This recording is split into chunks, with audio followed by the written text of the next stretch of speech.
Very good morning students. Welcome to school study for success. पिछली video में हमने एक शर्मीली और शांत लड़की की कहानी पढ़ी थी कि कैसे उसका मजाक उड़ाया जाता है बाकी उसके क्लासमेट के द्वारा, कैसे उसको बुरा भला कहा जाता है, लेकिन फिर भी वो लास्ट में कंपटीशन को जीत लेती है। अपने लेसन की सीरीज को आगे बढ़ाते हुए आज हम करेंगे उसी के इम्पोर्टेंट वर्ड मीनिंग और साथ ही साथ उसके कंप्रीहेंशन पैसेजेस भी। कंप्रीहेंशन पैसेज इसलिए इम्पोर्टेंट है क्योंकि उनमें से लेसन के बहुत सारे क्वेश्चन आंसर भी कवर हो जाते हैं। तो चलिए शुरू करते हैं। लेसन का नाम है the 100 dresses one by ELB Easter. मैं आपको फिर बता दूं कि यह लेसन 2 भागों में है और आज हम कर रहे हैं इसका पहला पार्ट, इसीलिए इसके आगे लिखा है वन, द 100 ड्रेसेस वन। शुरुआत करेंगे आज की अपने इम्पोर्टेंट वर्ड मीनिंग से। देखिए क्या कहता है पहला वर्ड, डेजलिंग। डेजलिंग मीन्स बहुत सुंदर, जो एक बार देखते ही आपके मन को भा जाए, बहुत प्यारा लगे, वो होता है डेजलिंग। नेक्स्ट है मरमर्ड। Murmured means बड़बड़ाना। जैसे कक्षा में पीछे बैठे हुए कुछ विद्यार्थी मरमर मरमर यानी कि कुछ ना कुछ बोलते रहते हैं, बड़बड़ बड़बड़ करते रहते हैं। मरमर्ड बड़बड़ाना। एडमायर। एडमायर मीन्स प्रशंसा करना, तारीफ करना। नेक्स्ट है ड्रिजलिंग।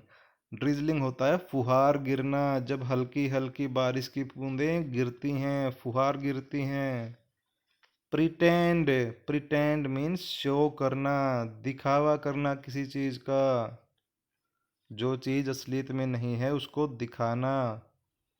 नेक्स्ट है स्कैर्सली। स्कैर्सली मीन्स बड़ी ही मुश्किल से, भैया जो काम नहीं हो रहा हो आप बड़ी मुश्किल से वो काम करते हैं। हार्डली।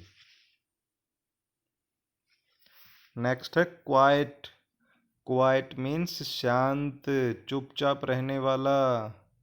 नेक्स्ट है शाई। शाई मीन्स शर्मीली, जो किसी को भी देखकर शर्मा जाए, यानी कि जुबान से ज़्यादा ना बोले।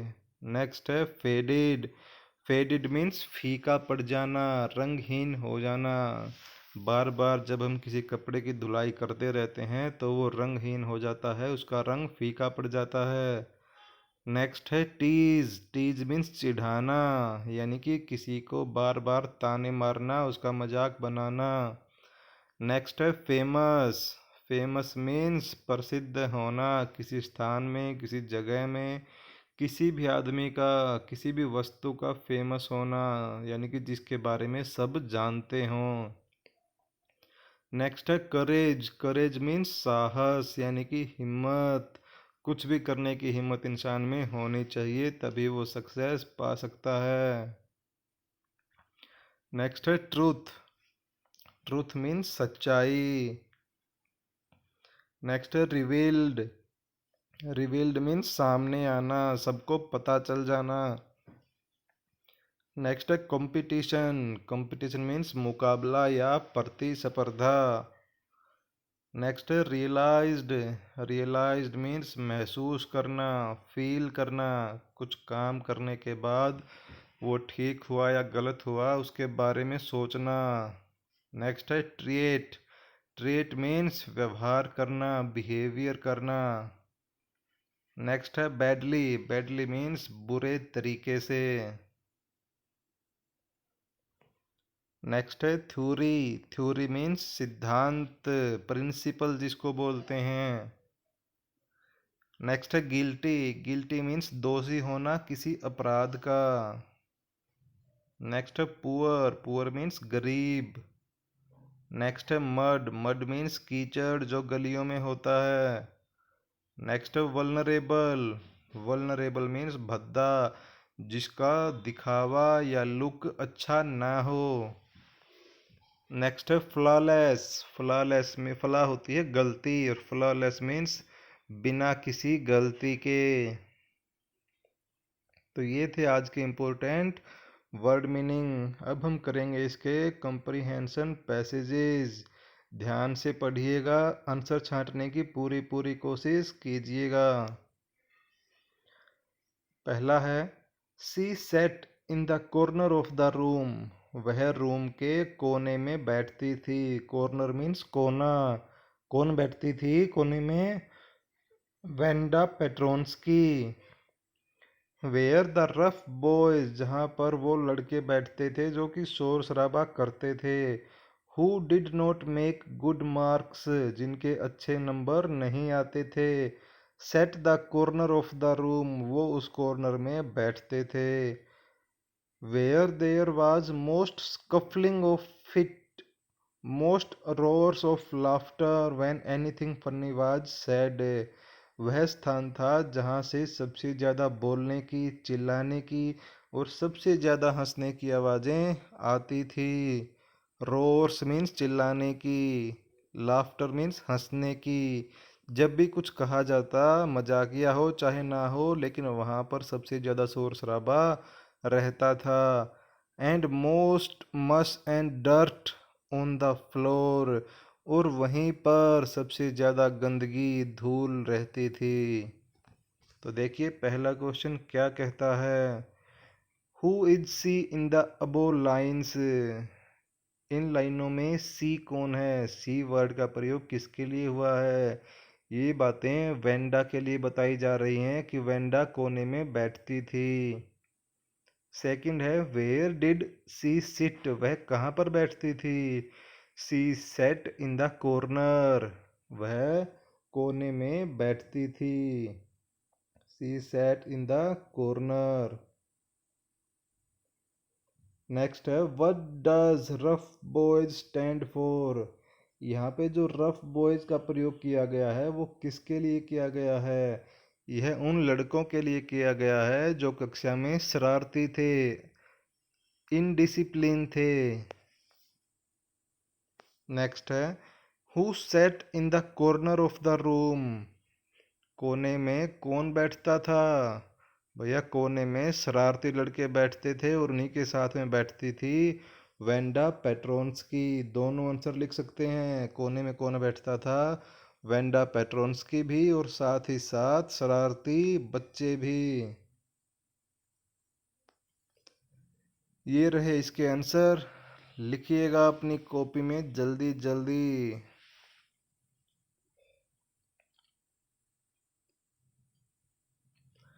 चलते हैं सेकंड पैसेज की ओर। Wanda did not have any friends, Wanda का कोई भी दोस्त नहीं था। ध्यान रखिएगा किसका नहीं था? वेंडा पेट्रोन्स्की का कोई भी दोस्त नहीं था। सी केम टू स्कूल अलोन, वह स्कूल में आती थी अकेली, alone. And went home alone, और अकेली ही घर जाती थी। सी ऑलवेज वोर ए फेडेड ब्लू ड्रेस, वह हमेशा ही एक फीकी पड़ी हुई नीली ड्रेस पहनती थी।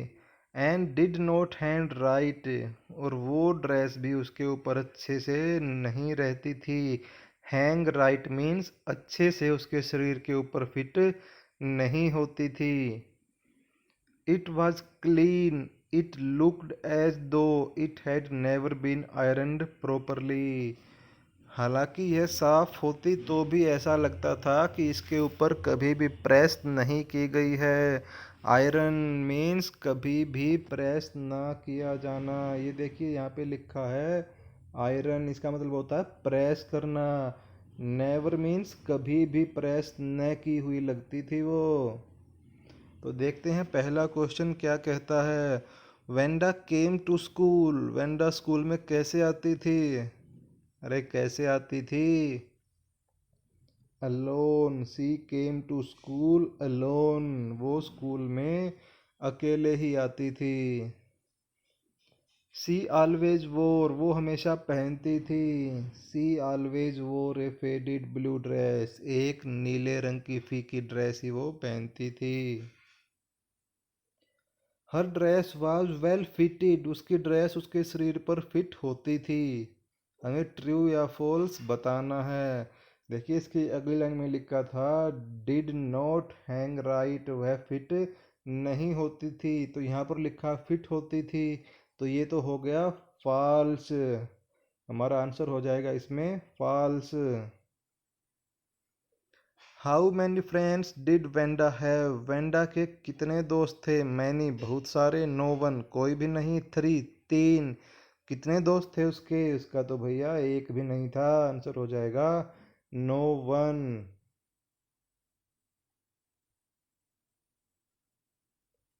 इस स्लाइड को पॉज करिए और इसके आंसर को जल्दी जल्दी नोट कर लीजिए।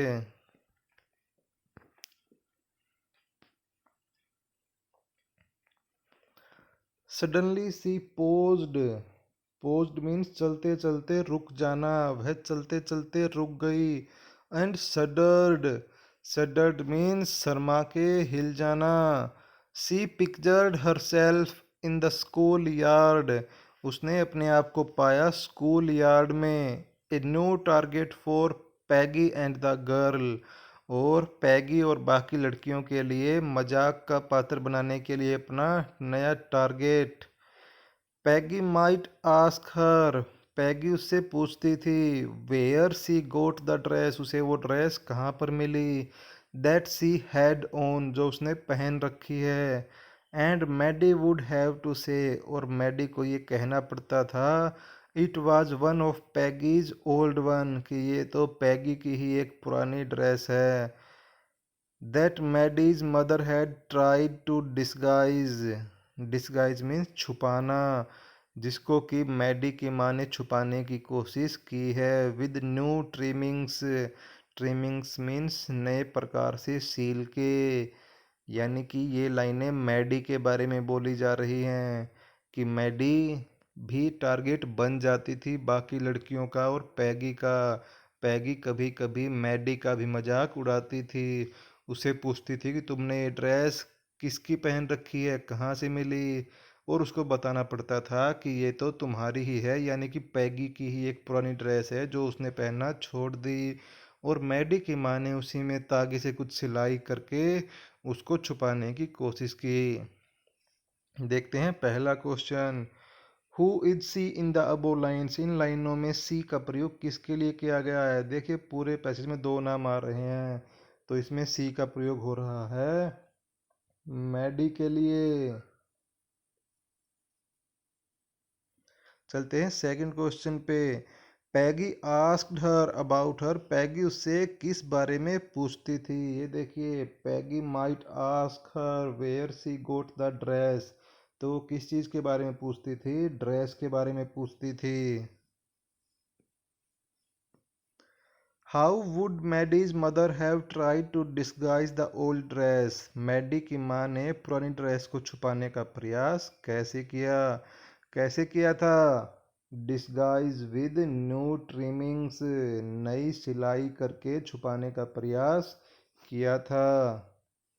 सी pictured herself in place of, अब उसने अपने आप को कहाँ पर पाया था। भैया किसका मजाक उड़ाया जाता था, पैगी का या वेंडा का। पैगी तो खुद उड़ाती थी ना, इसलिए पैगी तो होगा नहीं, तो बच गया कौन, वेंडा। तो मजाक किसका उड़ाया जाता था, वेंडा का, इसलिए उसने अपने आप को वेंडा की जगह पाया।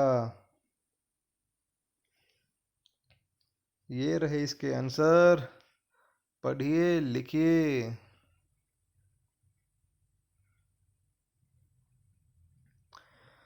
चलते हैं नेक्स्ट पैसेज की ओर। एज फॉर वेंडा, वेंडा के लिए, she was just some girl who lived upon Boggins height, वो लड़की थी जो बोगिन्स हाइट में रहती थी। कौन रहती थी बोगिन्स हाइट में, Wanda. And stood alone in the school yard, और जो हमेशा स्कूल यार्ड में खड़ी मिलती थी मजाक उड़ाने के लिए अकेली। She scarcely said anything to anybody. Scarcely means hardly. मुश्किल से ही वो किसी को कुछ कहती थी। The only time she talked was in the school yard. एक बार जब उसने स्कूल यार्ड में बात की थी, वो किस बारे में थी, About the 100 dresses, वो भी 100 ड्रेस के बारे में ही थी। यानी कि वेंडा हमेशा चुपचाप रहती थी, एक ही बार उसने स्कूल में बात की थी, वो भी 100 ड्रेस के बारे में, और वो कहाँ पर रहती थी, बोगिन्स हाइट में। तो देखते हैं पहला question, where did Wanda live? Wanda कहाँ पर रहती थी? लिव्ड अपॉन बोगिन्स हाइट, वह बोगिन्स हाइट में रहती थी। सेकंड है, Wanda was a talk time girl. Talk time means बहुत ज़्यादा बोलने वाला। वेंडा बहुत ज़्यादा बोलती थी, क्या ये सच है? अरे सच नहीं है ना, वो तो बहुत ही कम बोलती थी, तो आंसर हो जाएगा false. Wanda only talked about in the school. Wanda ने सिर्फ एक बार बात की थी, किस बारे में? अबाउट द 100 ड्रेसेस, 100 ड्रेस के बारे में।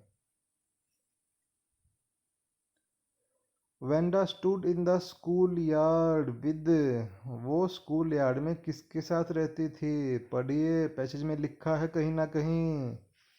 ये रहा, स्टूड अलोन, वो तो अकेली रहती थी, ना पैगी के साथ ना मैडी के साथ रहती थी, अकेली, अलोन। तो ये थे इसके आंसर। नोट कर लीजिए अपनी कॉपी में, आपको बाद में काम आएंगे रिकैप करने में। तो ये थे आज के हमारे इम्पोर्टेंट वर्ड मीनिंग और कंप्रीहेंशन पैसेज। आपने अच्छे से नोट कर लिया होगा, समझ लिया होगा। कोई डाउट रह जाता है तो वीडियो को दोबारा देखिए, फिर भी कोई डाउट है तो आप मुझसे पूछ सकते हैं। Thank you very much.